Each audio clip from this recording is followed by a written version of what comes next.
G'day everyone, welcome to another edition of Fly Fishing in Nature's Realm. Now I've been away from the channel for a fair while, too long as a matter of fact, and I'll be soon able to go fly fishing, and so I hope to have some really good fly fishing videos up in the future, and also I'll be doing my regular fly tying videos as well. And today is going to be a fly tying video.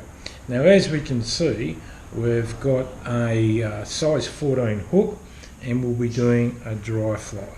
Now, the fly that we'll be tying today is called the Wonderwing Black Spinner. Now, it imitates the imago stage of the mayfly spinner, and it's a pattern that you can have as an extra fly, you know what I'm saying? Like some flies, you know, you have your regular ones, like I love a Macquarie Red for a red spinner, or a Macquarie Black for a black spinner, and I'll use them exclusively to any other fly. But there's times when that fly won't work, and when it doesn't work, you need to go through your fly box, chop and change, and sort of like pick out another fly that may work. And here's just another fly. There's heaps and heaps of different spinner patterns out there. This is just one of them, and it's got a little bit more detail. It's not really hard to create a Wonderwing, and really it's simple to tie, but we'll get into that as we go along. So the materials you'll need to tie this fly, we'll put them up on above me right now, and you can stop your computer when you feel like it, and you can tie a pattern from the materials that you have at home. Alright, so let's start to tie this fly. As I say, I've got a size 14 up-eye hook in the vise. I'm using 6/0 thread, and I will start at the 2/3 mark of the fly. So we'll start there. We will advance down towards the bend of the hook, cut away the surplus,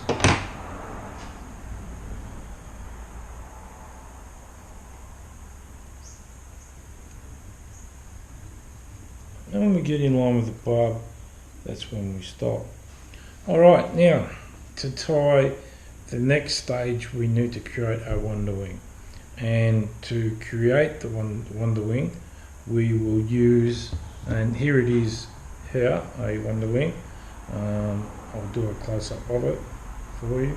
Now to tie it, we take a cape. Alright, now I've got a Met's cape here.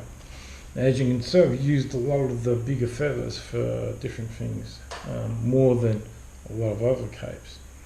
And as you can see, we would select one feather there, and as you can see, put it up on a close-up shot of the actual feather. Now to create the Wonderwing, what we do is we bring the fibres down. So we just slide them back down like that. And as you can see, we've got a sort of like a body created, or the shape of a body, and an extended body. And what we do is we leave, I should say, we leave fibres at the end of those fibres that have been pulled down. And then we would get our scissors, and then we would cut that section there. And with the aid of nail polish, or I think nail polish is the best to use, we would then get those two tail feathers, or the fibres there for the tail, and then put a little bit of varnish on them and let it dry. Then we would again pull down those fibres to the thickness that we require,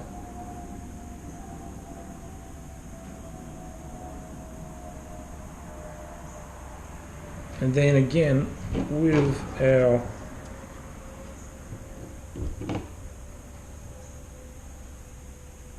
nail polish, we just put a small amount on the sides of the fibres, like so.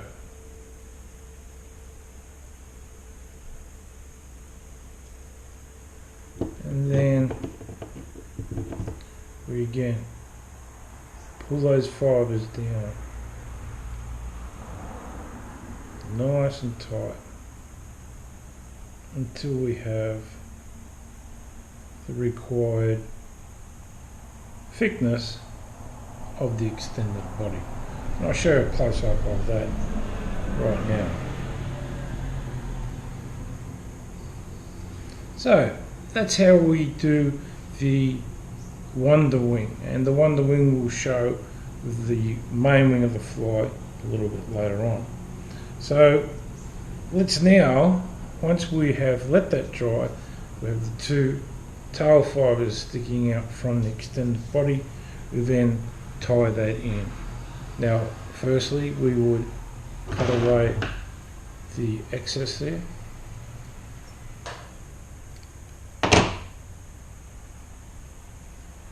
and we'd place the Wonderwing on the hook, and we have it sticking out not too far. We want to look at the actual tail, and so the actual extended body only comes out a little bit, and then we would tie that in simply by wrapping our thread around and up towards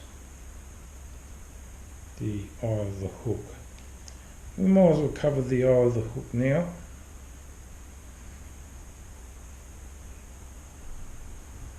With a fly tying thread.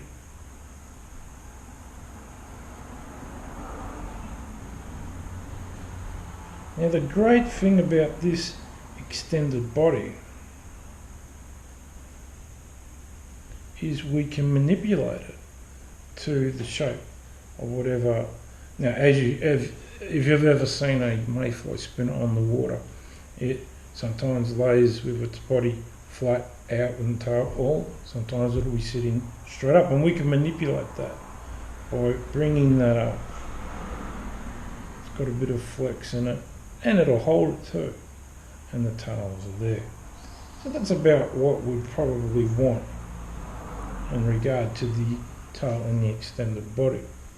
Now we simply have to tie in a wing. Now this wing is terrific, this Wonderwing, because it creates a wing that uses the fibres to show that it has the veins of the wings, and it's quite unique and amazing. And it's these fibres that we will bring down as such to create the wing. So let's, as we can see, we tie a little bit, or strip a little bit of the fibres off the stem there, and also underneath here, and then we tie that in. So if you can see that, we tie that onto the body,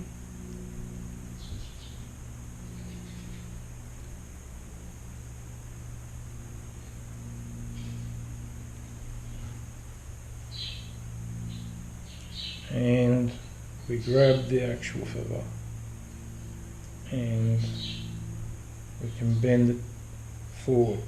Now as you can see, the fibres there, those fibres that are going up, we can now grab them with our thumb and forefinger and bring those fibres down.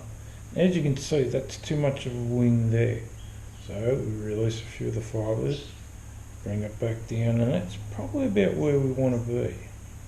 So with the fibres there, we trap them in.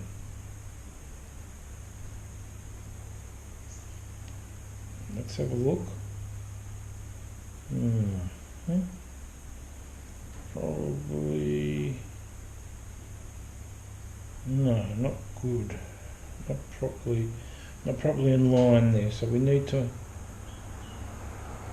grab those fibres, bring them down, and then trap them in for a few turns of the thread. Now have a look at that.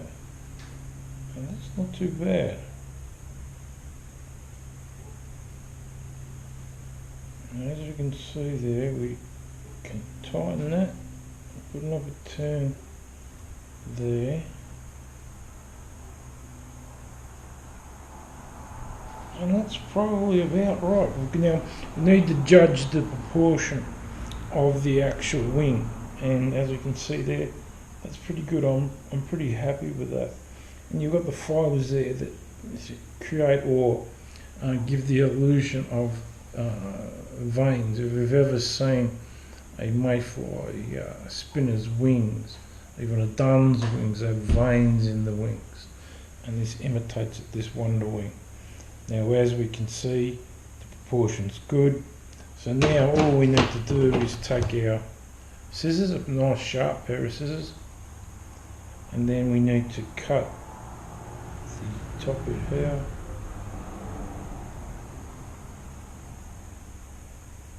And like so. And just got that in just nice. Now we've got a little strafe over there. Now what we need to do is make sure it's nice and straight, and then put in some extra turns so that we've really got that bound down. And then we take our scissors again and just clean up those fibres, because we don't need them, so we can trim them away.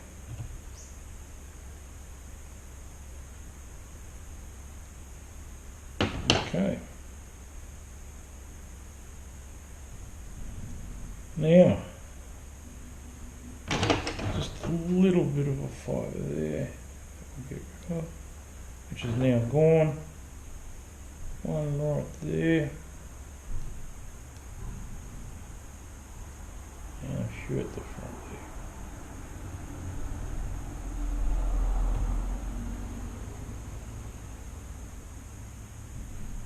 there. Alright, if there's any extra, we'll get them at the end. Now, what we can do now is simply tie in the hackle. Now, to tie in the hackle, I like to use not the cape, but the saddle. And this is a Hoffman saddle in black, and I've already selected a fly here. Now, when you do select it, make sure we judge it first before we do tie it in. So I need to go back to the wing there. Create just a little stem. First judge the fibres, see if they're long enough. Yeah, just about right. And then we tie that in.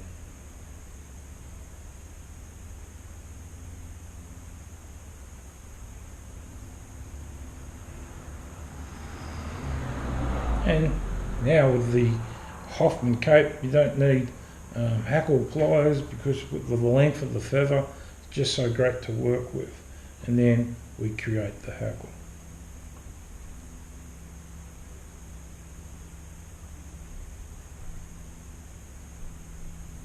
Now when you build a hackle, you can build it very sparse, or if you're like me, you do it nice and thick so that we've got a good float of the fly. And that's probably about as much as we want there. We trap that in.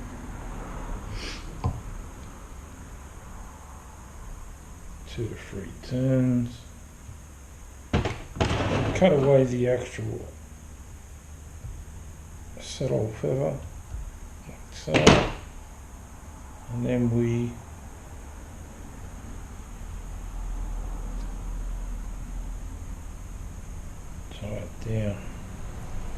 And lastly, you just need to whip finish. Take your whip finish tool and 1, 2, 3, 4.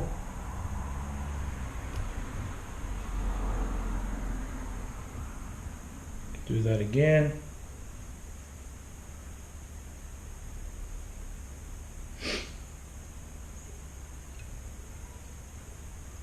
One, oh, slip there. 1, 2, 3, 4, and then cut away the thread, and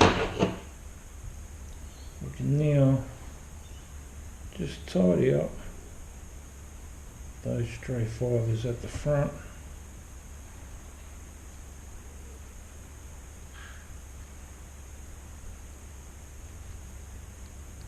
Like so. And there we have a beautiful spinner dry fly. And what a fly this is, guys, it works well, let me tell you. You've got the two tails at the back with the extended body. You've got the wings with the imitation of the veins in there, and you've got your main hackle all nice and spiraling to support that fly. What a fly, guys. Now, like I say, this is a black spinner.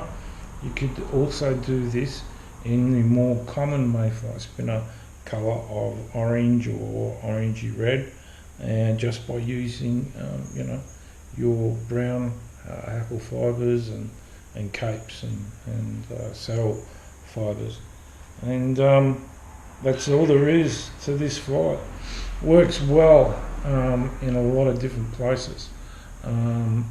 I find black spinners to be very prevalent on Lauriston Reservoir, and also up in New South Wales on a lot of the streams up there of the Monero, and also a lot of the New South Wales streams in the lower south or the southern area of New South Wales can be fantastic, and this fly can really work well.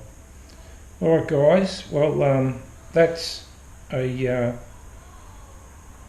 fly we can add in our fly box, and like I say, if one's not working, we can change to another one, and this is a great one to change to.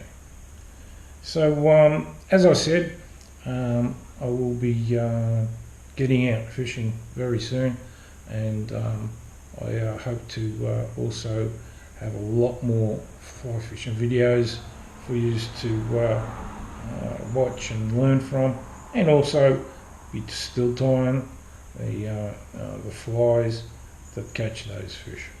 Alright, so this is Bruce Smith saying goodbye, and see you next time on In Nature's Fly Fishing in Nature's Realm. Bye for now.